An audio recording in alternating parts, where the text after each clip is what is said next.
Hi everyone, welcome to Anshu's education corner. मैं अंशु एक बार फिर से आप सभी के साथ एक नई वीडियो में। और आज की वीडियो है गवर्नमेंट जॉब वैकेंसी के रिगार्डिंग, जो कि परमानेंट गवर्नमेंट जॉब वैकेंसी है पैरामेडिकल के लिए। तो यहाँ पर स्पेसिफिकली मैं लैब टेक्नीशियन, लैब असिस्टेंट के रिगार्डिंग आपके साथ पूरी डिटेल शेयर करने वाली हूँ कि ये वैकेंसीज कहाँ के लिए हैं, कितनी नंबर ऑफ़ वैकेंसी है, कौन कौन अप्लाई कर सकता है, कितनी सैलरी है और आपका सिलेक्शन कैसे होगा। तो ये पूरी जानकारी इस वीडियो में आपको मिल जाएगी। तो ये वैकेंसी है इंडियन रेलवे की तरफ से, आरआरबी की तरफ से और सेंट्रल गवर्नमेंट जॉब है ये। तो आप किसी भी स्टेट से, किसी भी सिटी से हैं, ऑल ओवर इंडिया के कैंडिडेट्स इसके लिए अप्लाई कर सकते हैं। तो ये परमानेंट गवर्नमेंट जॉब वैकेंसी होने वाली है। यहाँ पर डिफरेंट पैरामेडिकल के लिए वैकेंसी निकली हुई है, डिफरेंट डिपार्टमेंट के लिए। बट जैसे कि मैंने स्टार्टिंग में कहा है कि स्पेसिफिकली ये वीडियो मैं लैब टेक्नीशियन, लैब असिस्टेंट के लिए बना रही हूँ। तो यहाँ पर जो भी लैब टेक्नीशियन, लैब असिस्टेंट के लिए गवर्नमेंट जॉब सर्च कर रहे हैं वो फुल वीडियो देखें, और अगर आपकी फ्रेंड्स एंड फैमिली में है तो उनके साथ वीडियो शेयर कर सके, सो दैट वो भी ये फॉर्म फिल कर लें। तो इंडियन रेलवे की तरफ से है, आरआरबी की तरफ से है, सेंट्रल गवर्नमेंट जॉब है, परमानेंट गवर्नमेंट जॉब है। सबसे पहले हम डेट की बात कर लेते हैं। लास्ट डेट इस फॉर्म को फिल करने की है 16 सितंबर। 16 सितंबर लास्ट डेट है, उससे पहले ही आप ये फॉर्म फिल कर सकते हैं। ऑनलाइन एप्लीकेशन फॉर्म फिल करने होंगे आरआरबी की ऑफिशियल वेबसाइट पर। ठीक है, यहाँ पर करेक्शन, अगर कोई गलती हो जाती है फॉर्म फिल करने में और आप उसे करेक्ट करना चाहते हैं तो 26 सितंबर तक आप ये फॉर्म करेक्ट कर सकते हैं। तो 16 सितंबर इज़ द लास्ट डेट इस फॉर्म को फिल करने के लिए, रजिस्ट्रेशन करने के लिए, ये फॉर्म के अप्लाई करने के लिए। तो यहाँ पर 20 डिफरेंट पैरामेडिकल में है। टोटल नंबर ऑफ वैकेंसी है 1376। लेकिन मैं यहाँ बात कर रही हूँ lab assistant, lab technician and lab superintendent की। तो ये लेबोरेटरी से रिलेटेड ही जो वैकेंसी है। तो यहाँ पर 123 टोटल नंबर ऑफ वैकेंसी है लैब के लिए।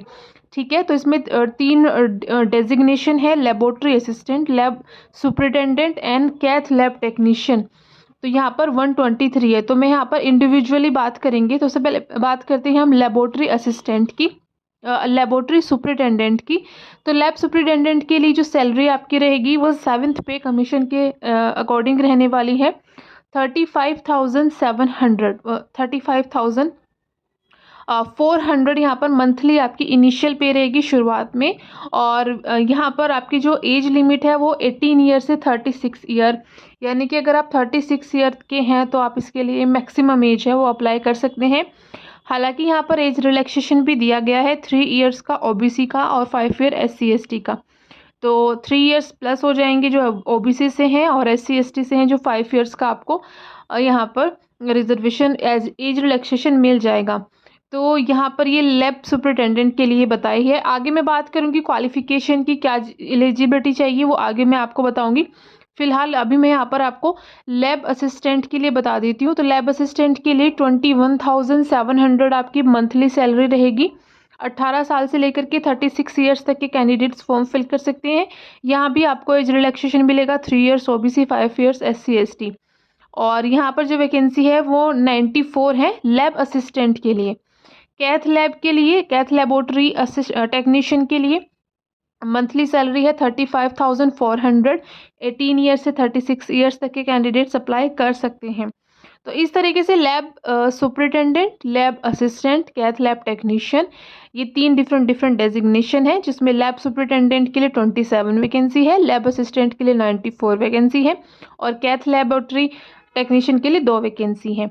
ठीक है, अब हम बात करते हैं यहाँ पर एप्लीकेशन फ़ीस की। तो एप्लीकेशन फ़ीस है यहाँ पर जनरल, OBC, EWS के लिए 500 एंड 250 है SC ST फीमेल कैंडिडेट्स के लिए। तो फीमेल के लिए 250 है, SC ST है उनके लिए भी 250 है। और अच्छी बात यह है कि ये आपकी रिफ़ंड हो जाएगी एप्लीकेशन फ़ीस, जो भी बैंक चार्जेस होंगे वो कट जाएंगे और आपकी रिफ़ंड हो जाएगी। तो रिफ़ंड उन स्टूडेंट्स की होगी जो CBT देंगे, यानी कि जो कंप्यूटर बेस्ड टेस्ट होगा एंट्रेंस, वो जो उसके लिए बैठेंगे एंट्रेंस एग्ज़ाम में, उन्हीं को रिफ़ंड होगा। ऐसा नहीं है कि आपने फॉर्म फिल कर दिया है और आपने एग्ज़ाम नहीं दिया तो रिफ़ंड नहीं होगा। तो जो भी आपके बैंक चार्जेस रहेंगे वो कट जाएंगे, बाकी का आपका सारा अमाउंट आपको रिफ़ंड कर दिया जाएगा। अब बात करते हैं हम यहाँ पर एग्ज़ाम पैटर्न की। तो यहाँ पर 100 क्वेश्चन आपके आएंगे और 100 ही मार्क्स के होंगे, यानी कि एक क्वेश्चन का 1 नंबर आपको दिया जाएगा। 4 सेक्शन यहाँ पर होंगे। 4 सेक्शन होंगे। सबसे पहले प्रोफेशनल एबिलिटी के 70 क्वेश्चन होंगे। प्रोफेशनल एबिलिटी मतलब जो अगर आप लैब टेक्नीशियन के लिए फिल कर रहे हैं तो यहाँ पर लेबोरेटरी से ही रिलेटेड आपके क्वेश्चंस पूछे जाएंगे, 70 क्वेश्चन। जनरल अवेयरनेस के 10 क्वेश्चन आएंगे, जनरल इंटेलिजेंस एंड रीजनिंग के 10 क्वेश्चन आएंगे और जनरल साइंस के 10 क्वेश्चन आएंगे। तो बाकी के 3 सेक्शन में 10-10 के आएंगे और प्रोफेशनल एबिलिटी में 70 के आएंगे। तो इस तरह से 100 क्वेश्चन होंगे और 100 मार्क्स के होंगे। 90 मिनट्स का आपका एग्जाम चलेगा, कंप्यूटर बेस्ड एग्जाम होगा आपका, और नेगेटिव मार्किंग भी यहाँ पर है 1/3 की। ठीक है, कोई अगर क्वेश्चन आपका गलत हो जाता है तो 1/3 मार्क्स आपका डिडक्ट हो जाएगा। बात करते हैं क्वालिफाई मार्क्स की, मतलब कितने नंबर पर आपका ये एग्ज़ाम क्वालिफाई माना जाएगा। तो जो जनरल और EWS के हैं 40% अगर आपके आते हैं तो आपका एग्ज़ाम क्वालिफाई माना जाएगा। OBC या SC से हैं तो 30% और ST के हैं तो 25%। तो ये आपका क्वालिफिकेशन मार्क क्राइटेरिया है। सिलेक्शन कैसे होगा, तो सिलेक्शन में सबसे पहले तो आपका कंप्यूटर बेस्ड टेस्ट होगा, उसके बाद आपका डॉक्यूमेंट वेरिफिकेशन होगा और अब फिर आपका मेडिकल एग्ज़ाम होगा, मेडिकल टेस्ट, हेल्थ जो चेकअप होगा वो होगा। तो इन सभी के बेसिस पर आपको सेलेक्ट किया जाएगा। अब बात करते हैं हम यहाँ पर क्वालिफ़िकेशन की। तो जैसे कि आपको पता है कि यहाँ पर मैं laboratory assistant, laboratory technician and lab assistant के बारे में बात कर रही हूँ। तो क्वालिफ़िकेशन यहाँ सिमिलर ही है, थोड़ा बहुत चेंजेस है।